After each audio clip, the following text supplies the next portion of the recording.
Assalamualaikum warahmatullahi wabarakatuh.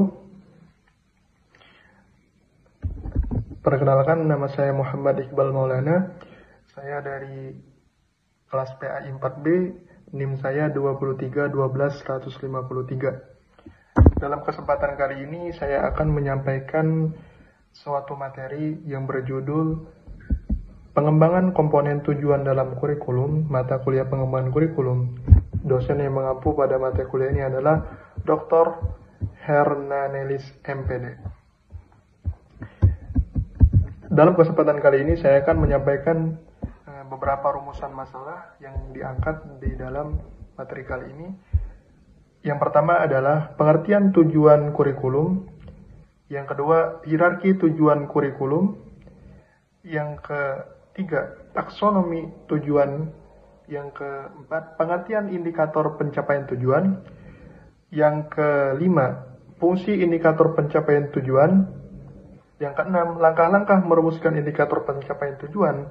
Dan yang ketujuh, cara merumuskan tujuan. Baik, kita masuk ke penjelasan latar belakang terlebih dahulu. Latar belakang yang melatar belakangi pembahasan kita pada kali ini yaitu pendidikan memiliki peranan strategis dalam mencerdaskan generasi muda sebagai harapan masa depan bangsa. Akan tetapi, pendidikan di negara kita ini sangatlah memprihatinkan jika dibandingkan dengan negara-negara lain yang sudah mengalami kemajuan yang sangat pesat pada bidang pendidikan tentunya. Dalam pendidikan, suatu program yang terencana dan proses pembelajaran yang sangatlah diperlukan agar dapat mencapai tujuan yang diharapkan. Suatu proses pelaksanaan sampai penilaian dikenal dengan istilah kurikulum. Kurikulum merupakan jantungnya yang di penilaian pendidikan, karena kurikulum menentukan jenis dan kualitas pendidikan itu sendiri. Oleh karena itu, kurikulum harus disusun dan disempurnakan dengan perkembangan zaman, dan hal ini sejalan dengan Undang-Undang Nomor 20 Tahun 2003 tentang Sisdiknas pada pasal 35 dan 36 yang menekankan perlunya peningkatan standar nasional pendidikan sebagai acuan kurikulum serta berencana dan berskala dalam rangka mewujudkan tujuan pendidikan nasional. Baik, kita masuk ke pengertian tujuan kurikulum. Dalam bahasa Inggris, istilah tujuan terdapat dalam beberapa kata, yaitu aims, purpose, goals, dan objective. Tujuan secara mudah bisa kita simpulkan adalah segala sesuatu yang akan dicapai. Segala sesuatu ini dapat berupa benda yang konkret, yang jelas, baik yang berupa barang maupun tempat, atau dapat juga berupa hal-hal yang sifatnya abstrak, yang tidak bisa kita istilahkan atau tidak bisa diraba tentunya. Sedangkan secara etimologi, kurikulum memiliki asal-usul kata dari kata kurikulum, kurere dan kurer, yaitu yang bermakna jumlah yang ditempuh. Atau dalam bahasa Yunani berarti berlari cepat atau tergesa-gesa. Tujuan kurikulum menurut Ivor K. Davies pada buku Hasan yang diterbitkan pada tahun 1990 memiliki pengertian tujuan dalam suatu kurikulum adalah suatu rencana yang menggambarkan kualitas manusia dan tentunya yang diharapkan terbina dari suatu proses pembelajaran. Suatu tujuan memberikan petunjuk mengenai arah perubahan perilaku yang dicita-citakan dari suatu kurikulum yang sifatnya harus merupakan sesuatu yang final. Kemudian hierarki tujuan kurikulum. Hierarki tujuan kurikulum terdiri atas tujuan. Jadi hierarki tujuan kurikulum ini adalah klasifikasi yang terdiri atas tujuan yang sangat umum sampai ke tujuan yang khusus, yang bersifat spesifik, atau yang dapat diukur, atau measurable. Tujuan pendidikan dari yang bersifat umum sampai kepada tujuan khusus itu diklasifikasikan menjadi 4 macam, yaitu yang pertama adalah tujuan pendidikan nasional atau TPN. TPN adalah tujuan umum yang syarat dengan muatan filosofis atau suatu bangsa. TPN ini merupakan sasaran akhir yang harus dijadikan pedoman oleh apa? Oleh setiap usaha pendidikan, yang artinya setiap lembaga dan penyelenggara pendidikan harus dapat membentuk manusia yang sesuai dengan rumusan yang telah dibuat tadi, baik pendidikan yang sifatnya formal, informal maupun non. Yang kedua, tujuan institusional atau TI. Tujuan institusional adalah tujuan yang harus dicapai oleh setiap lembaga pendidikan. Dalam hal ini, tujuan ini didefinisikan sebagai kualifikasi yang harus dimiliki oleh setiap siswa setelah mereka menempuh atau menyelenggarakan program di suatu lembaga pendidikan tertentu. Nah, tujuan institusional ini merupakan tujuan antara jenjang untuk mencapai tujuan umum dan dirumuskan dalam bentuk kompetensi lulusan dalam setiap jenjang pendidikan. Seperti contohnya, misalnya setiap kompetensi pendidikan dasar, menengah, kejuruan, dan jenjang pendidikan tinggi. Standar kompetensi lulusan ini bertujuan untuk mempersiapkan peserta didik agar menjadi anggota masyarakat yang berakhlak mulia, memiliki pengetahuan, keterampilan, dan pemanfaatan atas teknologi yang bermanfaat bagi kemanusiaan. Yang ketiga, tujuan kurikuler. Tujuan kurikuler adalah tujuan yang harus dicapai oleh setiap bidang atau studi atau mata pelajaran.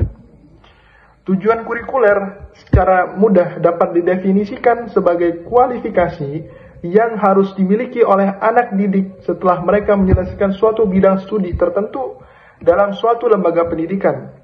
Nah, tujuan kurikuler ini pada dasarnya merupakan tujuan untuk mencapai tujuan lembaga pendidikan. Kemudian masuk ke taksonomi tujuan kurikulum. Setiap rumusan tujuan pendidikan harus bersifat komprehensif atau menyeluruh, yaitu mengandung bidang pengetahuan, keterampilan, sikap, dan nilai atau moral. Menurut Bloom, dalam bukunya Taxonomy of Educational Objective yang terbit pada tahun 1965, memberikan penjelasan bahwa bentuk perilaku adalah tujuan yang harus dirumuskan, dapat digolongkan ke dalam 3 klasifikasi atau 3 domain atau bidang, yaitu domain kognitif, afektif, dan psikomotor. Kita jelaskan satu-satu terlebih dahulu. Domain kognitif. Domain kognitif itu apa, teman-teman? Adalah tujuan pendidikan yang berhubungan dengan kemampuan intelektual dan kemampuan berpikir, dan sebagai kemampuan mengingat dan kemampuan memecahkan masalah. Nah, domain kognitif ini menurut Bloom terbagi menjadi 6. Yang pertama, pengetahuan atau knowledge, yakni tujuan ini berhubungan dengan kemampuan untuk mengingat informasi yang sudah dipelajarinya.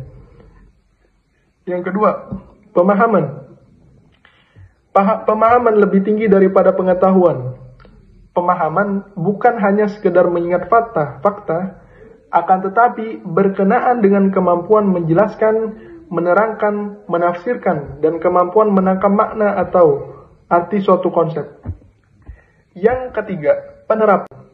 Penerapan merupakan tujuan kognitif yang lebih tinggi, katanya, dibandingkan dengan pengetahuan dan pemahaman. Nah, berhubungan dengan kemampuan mengaplikasikan suatu bahan pelajaran yang sudah dipelajari seperti rumus, dalil, hukum, dan lain-lain sebagainya. Yang keempat, analisis. Analisis adalah kemampuan menguraikan atau memecah suatu pelajaran ke dalam bagian-bagian atau unsur-unsur. Dan yang kelima adalah sintesis. Sintesis adalah kemampuan untuk menghimpun bagian-bagian ke dalam suatu keseluruhan yang bermakna, seperti merumuskan tema, rencana, atau melihat hubungan abstrak dari berbagai informasi yang tersedia.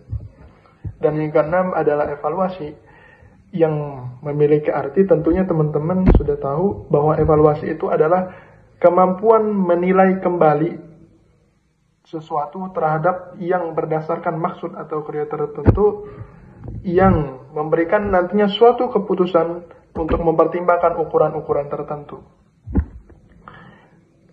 Yang kedua adalah domain afektif, mohon maaf. Domain afektif ini menurut Bloom terbagi lagi menjadi 5. Yang pertama adalah penerimaan, yaitu sikap kesadaran atau kepekaan seseorang terhadap suatu kondisi. Yang kedua adalah merespon atau kemauan untuk berpartisipasi aktif dalam kegiatan tertentu. Yang ketiga, menghargai adalah kemauan untuk memberikan penilaian atau kepercayaan kepada suatu objek tertentu. Yang keempat, mengorganisasi, yaitu berkenaan dengan pengembangan nilai ke dalam sistem organisasi tertentu, termasuk hubungan antar nilai dan tingkat prioritas dari itu sendiri.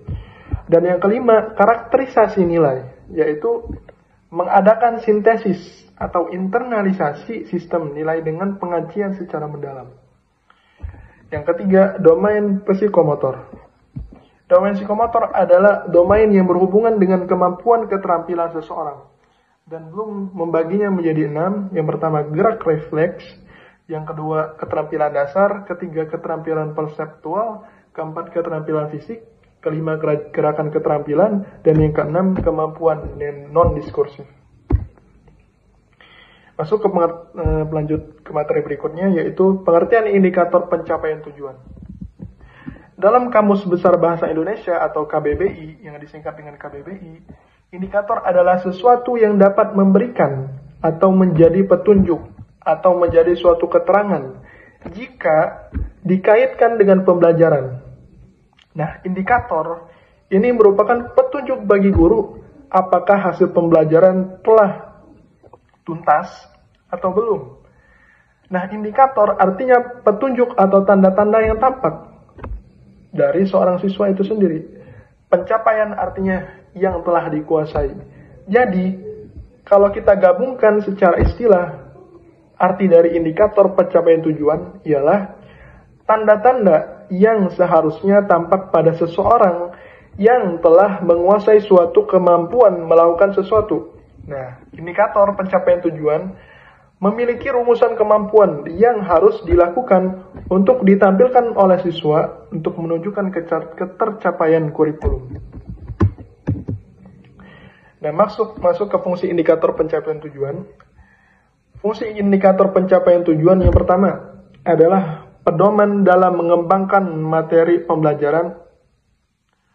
Yang kedua, pedoman dalam memahami kegiatan pembelajaran. Yang ketiga, pedoman dalam mengembangkan bahan ajar. Dan yang keempat, pedoman dalam merancang dan melaksanakan penilaian hasil belajar. Oke. Masuk ke langkah-langkah perumuskan indikator pencapaian tujuan. Yang pertama, menentukan tujuan yang jelas. Yang kedua, mengidentifikasi variabel yang berhubungan dengan tujuan. Jadi variabel itu adalah suatu komponen variasi apabila kita meneliti sesuatu. Kemudian ketiga, menentukan indikator yang tepat. Masuk ke langkah-langkah merumuskan indikator pencapaian tujuan. Yang pertama adalah menentukan tujuan yang jelas. Yang kedua, mengidentifikasi variabel yang berhubungan dengan tujuan. Yang ketiga, menentukan indikator yang tepat. Dan yang keempat, menentukan standar atau target yang diharapkan. Yang kelima, memastikan ketersediaan data. Yang keenam, menguji keefektifan indikator. Dan yang ketujuh, memonitor dan mengevaluasi secara berkala. Baik, masuk ke materi berikutnya adalah cara merumuskan tujuan. Yang pertama, mengidentifikasi masalah atau kebutuhan. Yang kedua, menentukan sasaran yang jelas. Yang ketiga, menggunakan prinsip SMART atau yang disingkat dengan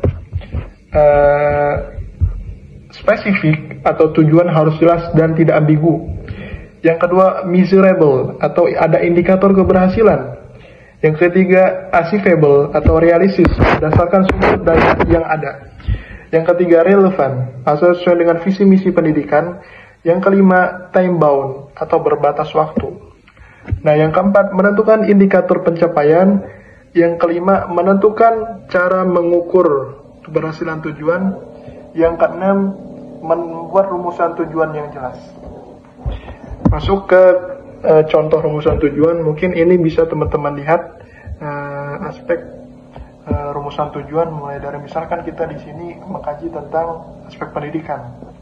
Tentunya kita membuat kolomnya aspek pendidikan, rumusan tujuan, indikator bosan, dan batas waktu yang ditentukan. Di sini nanti ada persentase atau batas waktunya, misal 1 semester, 1 tahun ajaran, 6 bulan, atau 1 semester. Nah, ini tergantung dengan bagaimana kita merumuskan tujuan itu sendiri. Kesimpulan, tujuan kurikulum menurut I4 KDPIS sudah dibahas tadi. Dalam pengertian tujuan dalam suatu kurikulum akan menggambarkan kualitas manusia yang diharapkan terbina dari suatu proses pembelajaran. Nah, dilihat dari hierarkisnya, tujuan pendidikan terdiri atas tujuan yang sangat umum sampai tujuan khusus, yaitu kalau diklasifikasikan menjadi tujuan pendidikan nasional atau TPN, tujuan institusional atau TI, tujuan kurikuler atau TK, dan tujuan instruksional atau tujuan pembelajaran. Menurut Bloom tadi, dalam bukunya Taxonomy of Educational Objective pada tahun 1965, bentuk perilaku itu diklasifikasikan menjadi 3, yaitu domain bidang atau kognitif, domain bidang afektif, dan domain psikomotor. Mungkin itu saja yang dapat saya sampaikan. Kurang lebihnya saya mohon maaf. Saya Muhammad Iqbal Maulana. Saya izin pamit.